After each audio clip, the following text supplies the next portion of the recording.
Captain Kim Dae-ho floated in the quiet bridge of his ship, watching the stars through the viewing port. 50 years had passed since his people left Earth. 50 long years of living on cold planets and inside metal ships, always hoping they could go home someday. The Kelthera had promised they would fix Earth. They said the planet was too damaged for humans to live on anymore. Too much pollution, too many dead oceans, too much poison in the air. The aliens said they wanted to help. They gave humans big ships and maps to new worlds. They said Earth needed time to heal. "We will make your world green again," the Kelthera leader had said on the last day. "When it is ready, you can return. This is our gift to you." But 50 years was a long time to wait. 50 years of children born who had never seen Earth's blue sky. 50 years of old people dying while dreaming of home. 50 years of struggling just to survive. Dae-ho rubbed his tired eyes. His ship was patrolling the edge of human space, looking for pirates or dangerous asteroids. It was boring work, but someone had to do it. The colonies needed protection. "Captain," called Park Min-ho from his seat at the communications station, "I'm picking up a strange signal. It's not from any of our colonies." Dae-ho pushed himself over to Min-ho's station. Space was big and empty. Most signals they found were just noise from old satellites or cosmic radiation. But sometimes they found something interesting. "What kind of signal?" Dae-ho asked. "It looks like Kelthera military code," Min-ho said, his fingers moving over the controls. "But it's not directed at us. I think we just happened to catch it." Dae-ho felt his heart speed up. The Kelthera rarely came to this part of space anymore. They had helped humans leave Earth, then mostly disappeared. Some traders still visited human colonies, but that was all. "Can you decode it?" Dae-ho asked. Min-ho worked for several minutes, his face getting more and more worried. Finally, he looked up at his captain with wide eyes. "Sir, you need to see this. They're talking about Earth." Dae-ho moved closer to the screen. The decoded message was short but clear. A Kelthera general was reporting to his command about the Paradise Project on the third planet. He talked about new cities built where human cities used to be. He mentioned gardens and parks where factories once stood. He called Earth the crown jewel of Kelthera space. The words hit Dae-ho like a punch to the stomach. Earth wasn't healing. Earth wasn't waiting for humans to return. Earth was already taken. "Keep recording everything," Dae-ho said quietly, "and scan for more signals." Over the next hour, they caught 6 more messages. Kelthera officials talking about vacation homes on Earth's beaches. Kelthera children playing in parks built over human graveyards. Kelthera poets writing about the beautiful sunsets over the ruins of New York. The worst message came last. A Kelthera scientist was reporting on cleanup operations. He talked about removing the last human artifacts from Earth's surface.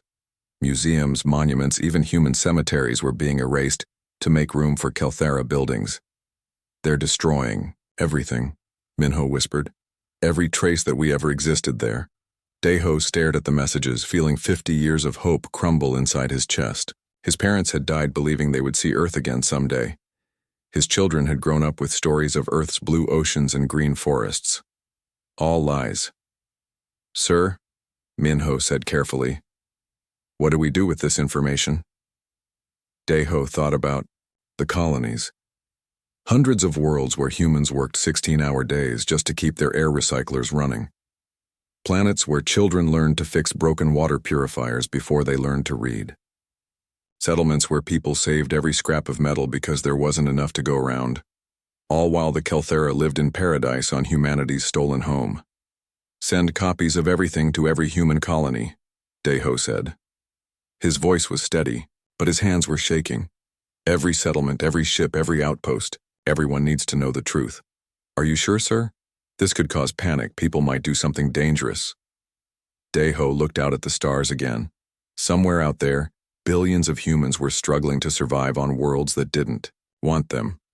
They worked and suffered and died, always believing that someday they could go home. "They have a right to know," Dae-ho said. "We all have a right to know what was taken from us." The messages went out that night. Within days, they reached every corner of human space. On mining worlds and farming colonies, in space stations and research outposts, humans gathered around screens to watch the proof of their betrayal. The Kelthera had not saved humanity. They had simply moved them out of the way so they could steal the most beautiful planet in the galaxy. Earth wasn't healing. Earth was conquered. And for the first time in 50 years, humanity began to remember what anger felt like. The news spread like fire through dry grass. On every human world, in every space station, people gathered to watch the stolen messages again and again. Children who had never seen Earth cried for a home they had never known. Old people who remembered the blue sky wept with rage. Admiral Song Hyun-woo stood in his office on Frontier Station, watching reports come in from across human space. Riots on New Busan, work strikes on the mining worlds, colonists demanding answers from leaders who had none to give. His door chimed and Governor Lee Soo-jin entered without waiting for permission. Her face was hard as stone. "My people want blood," she said simply. "They're asking me why we're not already on our way to Earth."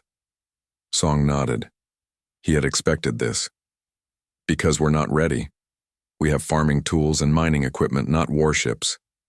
"Then we make warships," Lee said. "My engineers have been thinking. We've learned things in 50 years, hard things." More leaders arrived throughout the day. Captain Kang So-young came from the Outer Rim colonies, her ship barely holding together. After the long journey, Engineer Choi Jae-min represented the industrial worlds. Dr. Yoon Hae-jin spoke for the research stations. They gathered in Frontier Station's main meeting room, the largest space available. Still, it was crowded. These were people who had learned to make do with less, to fit into small spaces, to survive when everything went wrong. "We all know why we're here," Song began. "The question is what we do about it." "We take back what's ours," said Captain Kang. Her voice was rough from breathing recycled air for decades. "Earth belongs to humanity." "With what?" asked Dr. Yoon. "We have cargo ships and mining vessels. The Kelthara have a real military." Engineer Choi smiled grimly. "Do they? When was the last time they fought a real war? When was the last time they had to fix a broken reactor with spare parts and hope? We've been fighting for survival every day for 50 years. He activated a holographic display showing ship designs. "Look at what we've built. Fusion drives that. Can run on any fuel because we've never had enough. Hull plating that can survive asteroid impacts because we couldn't afford to lose ships. Life support systems that work even when half the components are broken." Dr. Yoon leaned forward, studying the designs. "These aren't just cargo ships anymore. You've been militarizing them." "We've been improving them," Choi corrected. "Making them stronger, making them last longer, making them work when they shouldn't be able to work at all." Governor Lee pulled up production reports from her world. "We can build more. My factories have been making everything from scratch for decades. We know how to turn raw materials into whatever we need." "The Kelthera think we're still the same humans who left Earth 50 years ago," Song said slowly. "Weak, dependent, grateful for their help." "We're not," Captain Kang said. "My daughter was born in space. She's never breathed natural air or felt real sunlight. But she can pilot a ship through an asteroid field in her sleep. She can fix any machine with a handful of tools.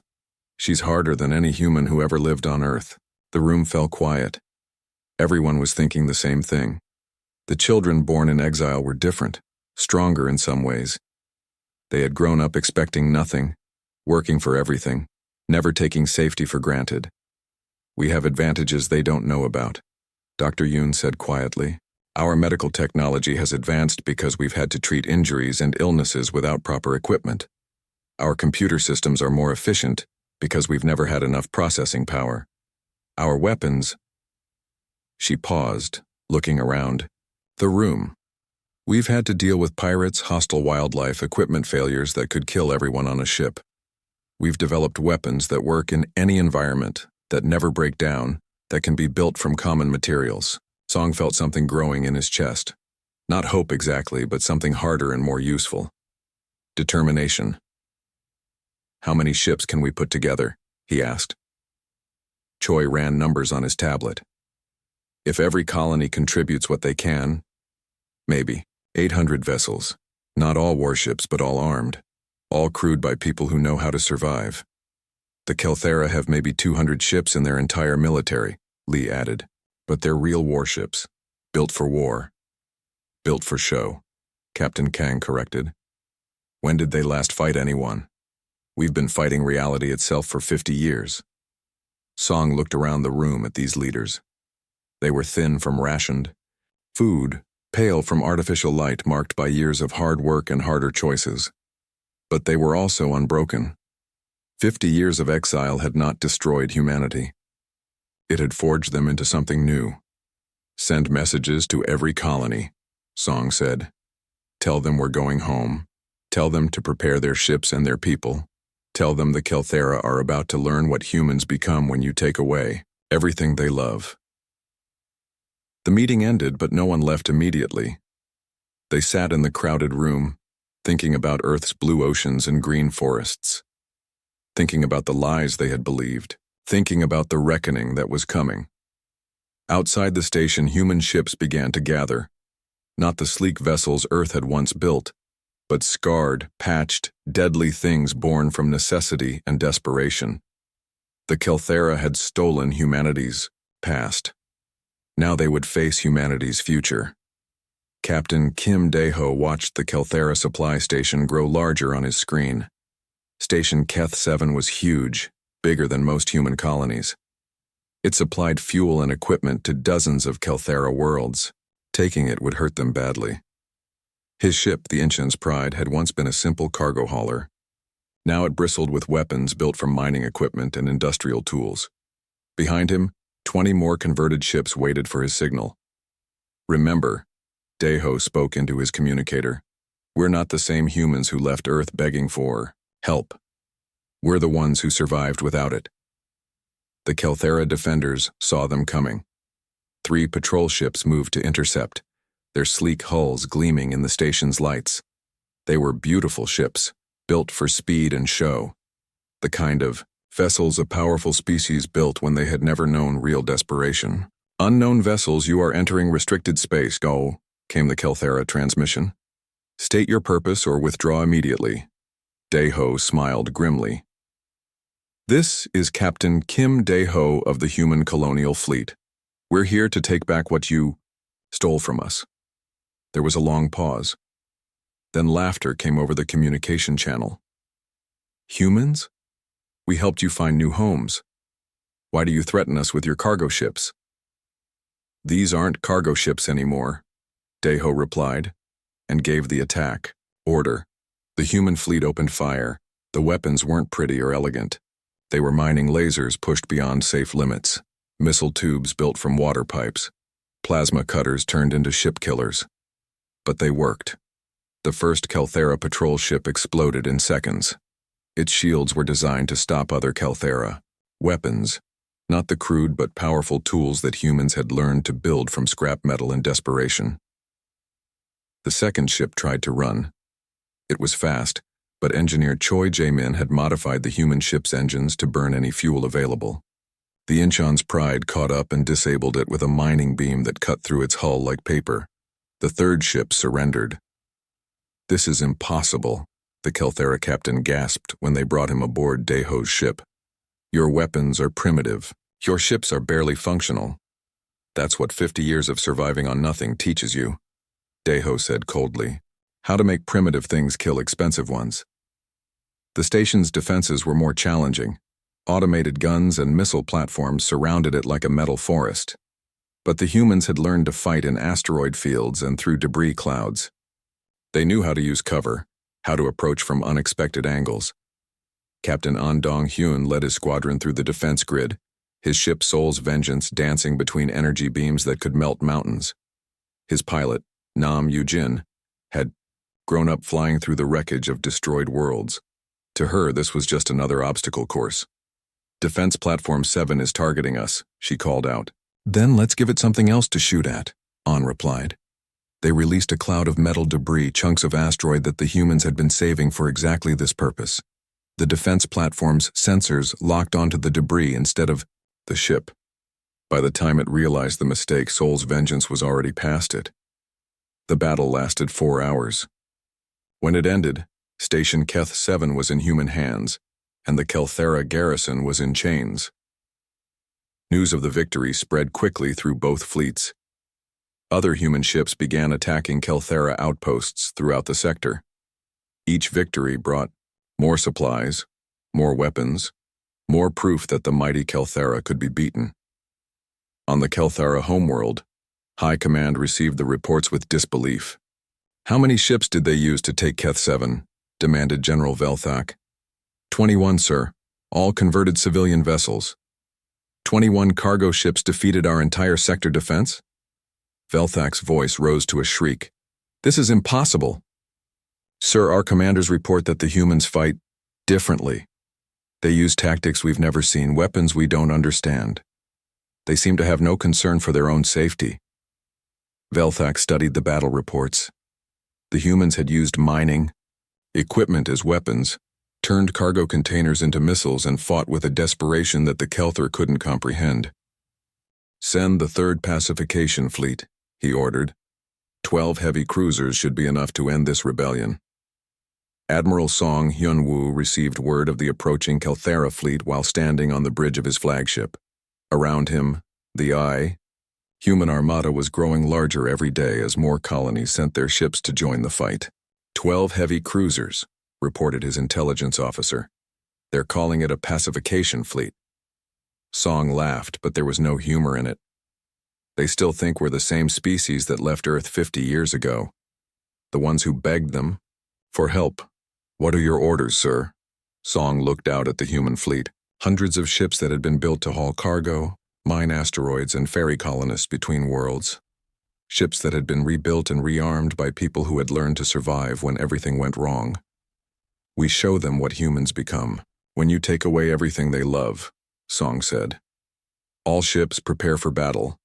It's time the Kelthera learned that there's a difference between helping someone and making them stronger." The Kelthera pacification fleet arrived 3 days later, confident and gleaming. They found 800 human ships waiting for them in the dark between the stars. The battle lasted 6 hours. When it ended, no Kelthera ships remained to carry word back to their homeworld. But human ships were already broadcasting the victory to every colony, every settlement, every human who had ever dreamed of going home. The reckoning had begun. The blue marble hung in space before them, more beautiful than any human had remembered. Earth. After 50 years of exile, they had finally come home. Captain Kim Dae-ho pressed his face against the viewing port of the Inchin's Pride, tears streaming down his cheeks. Below them, Earth's oceans sparkled like jewels. Green continents stretched between the blue waters. White clouds drifted across skies that looked like paradise. But something was wrong. Where great human cities once stood, there were now gleaming towers of alien design. Kelthera cities covered the land like silver scars. Parks and gardens had been built over the ruins of human civilization. "It's so beautiful," whispered pilot Nam Yu-jin. "But it's not ours anymore." "It will be," Admiral Song Hyun-woo said over the communication channel. His voice was hard as steel. "Every human ship, prepare for battle. We're taking back our world." The Kelthera had turned Earth's orbit into a fortress. Massive weapons platforms floated in space, each one capable of destroying entire fleets. Defense stations bristled with missile launchers and energy cannons. The orbital ring was a wall of metal and death. "Incoming transmission from the planet," reported Communications Officer Park Min-ho. The screen showed a Kelthera in elegant robes, standing in what looked like a beautiful garden. Behind him, human monuments had been turned into decorative fountains.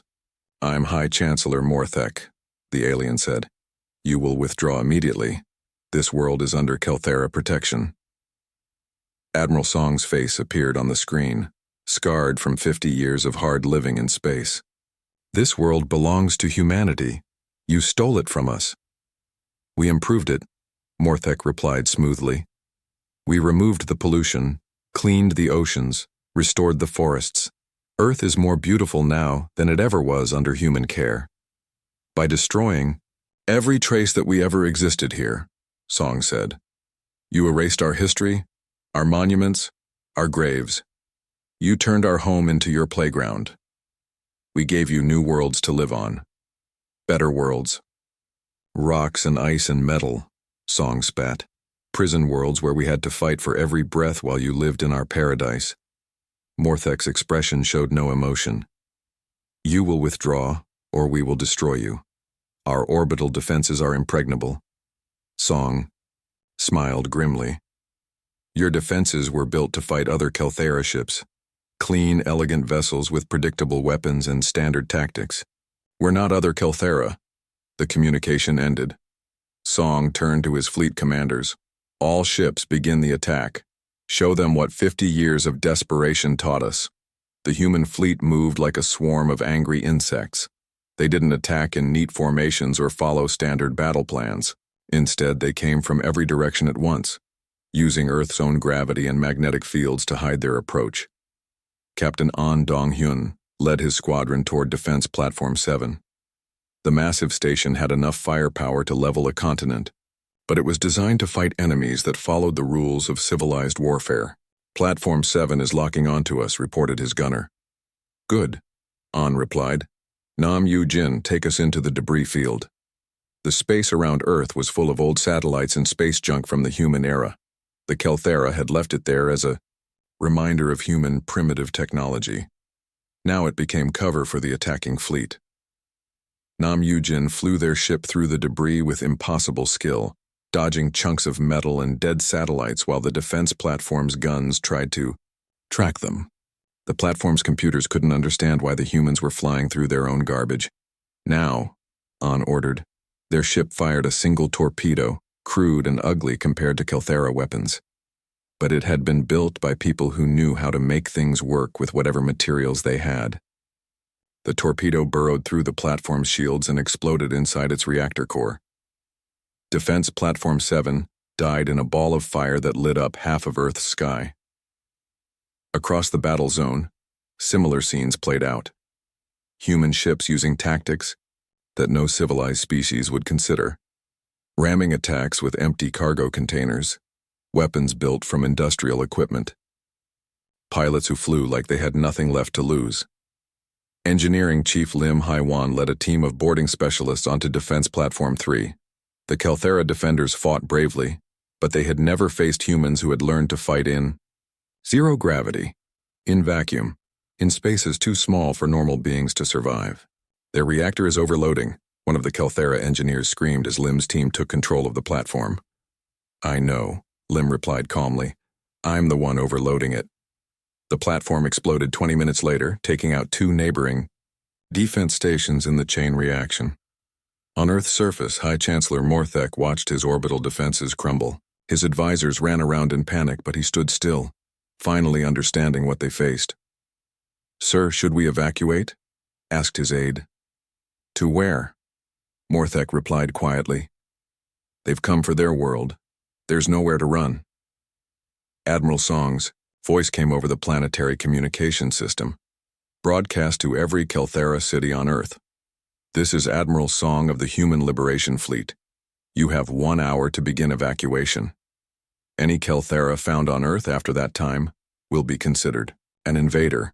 And if we refuse, Morthek transmitted back, then you'll learn why you should never steal a human's home.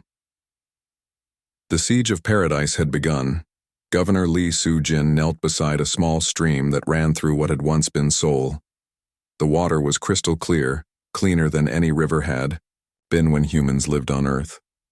Fish swam in the current, their scales catching the sunlight like tiny mirrors. But the city around the stream was all wrong. Elegant Kelthera towers rose where human buildings should have stood. Gardens filled, spaces where busy streets had once carried millions of people to work and home again. It's beautiful, she whispered, her fingers trailing in the cool water. But it's not home. The last Kelthera transport ship lifted off from the spaceport, carrying the final group of evacuees away from Earth. 3 weeks of fighting had ended with complete human victory.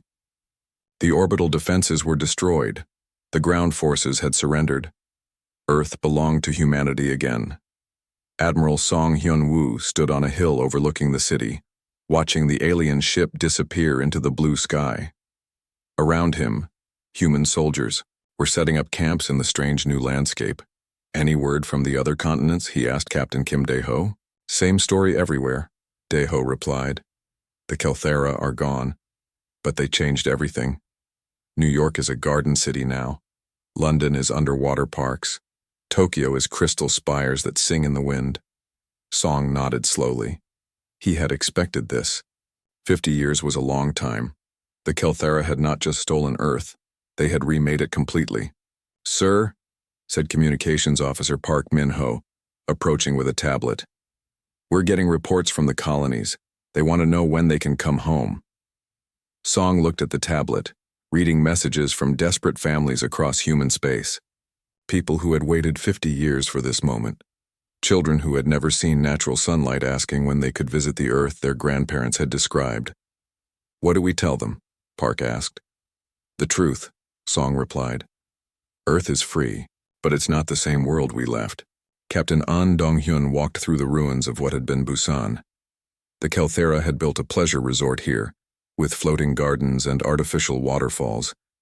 It was incredibly beautiful, but every step reminded him that human history had been erased. His pilot Nam Yoo-jin found him sitting beside a fountain that had been built over a human cemetery. My grandmother is buried here somewhere, he said quietly, under all this beautiful alien construction. We could dig it up, Yoo-jin suggested. Restore the cemetery. An shook his head. With what? The Kelthera didn't just build over our past. They melted it down and used it as raw materials. There's nothing left to restore. Dr. Yoon Hae-jin stood in her temporary laboratory, studying samples of Earth's new ecosystem. The planet was healthier than it had ever been during the human era. The oceans were clean, the air was pure, and new species of plants and animals thrived everywhere. It's perfect, she said to engineer Choi Jae-min, who was examining the Kelthera city infrastructure. They fixed everything that was wrong with Earth. Except for one small problem, Choi replied grimly. It's not Earth anymore. It's some alien paradise that happens to be built on Earth's bones. Governor Lee walked through the transformed Seoul, leading a group of human colonists who had just arrived from the farming worlds. They stared in wonder at the clean rivers and perfect gardens, but their faces showed confusion too. Where are the neighborhoods? Asked an old woman who had been born in Seoul 70 years ago. Where are the markets and shops? Where are the places where people actually lived? Gone, Lee said simply. All of it. The Kelthera didn't preserve anything. They started completely over. A young man who had never seen Earth before raised his hand. So do we tear all this down? Build human cities again? Lee stopped walking and looked around at the beautiful alien landscape. Tearing it down would take decades. Building new human cities would take longer. And the people in the colonies needed homes now, not in 50 years. No, she said finally. We adapt. We've been doing it for 50 years already. Admiral Song called a meeting of all the human leaders on Earth. They gathered in a Kelthera council chamber, sitting in chairs designed for alien bodies, looking out windows at an alien version of their homeworld. We have a choice, Song began. We can spend the next century trying to rebuild the Earth we remember, or we can accept the Earth we have and make it work for us. It doesn't feel like home, said Captain Kang So-young. Everything is wrong. Even the air smells different. Home isn't a place, said Dr. Yoon quietly. It's people. We're here. Our families are coming. That makes it home. Engineer Choi activated a holographic display showing Earth's new infrastructure. The Kelthera built everything to their specifications, but we can modify it. Turn their pleasure palaces into real cities. Convert their gardens into farmland. Make their paradise work for human needs. What about our history? Asked An. Our culture? Everything that made us human? Song stood up, looking out at the strange, beautiful world beyond the windows. We carry that with us, not in buildings or monuments, but in who we are. The Kelthera thought they could erase us by erasing our past, but they were wrong. He turned back to the group. We're not the same humans who left Earth 50 years ago. We're harder, stronger. We've learned to survive anywhere. To build anything from nothing, to never give up even when everything seems lost. Governor Lee nodded slowly. The new Terran coalition. Not trying to restore the old Earth, but building something new from what we have. And if other species think they can do to us what the Kelthera did? Asked Captain Kim. Song smiled grimly. Then they'll learn what happens when you back humans into a corner. Sometimes we decide we like it there. Outside the windows, the first human children born on Earth in 50 years were playing in alien gardens, laughing as they chased creatures that had never existed in the old world. Earth was home again. Different, changed, but home.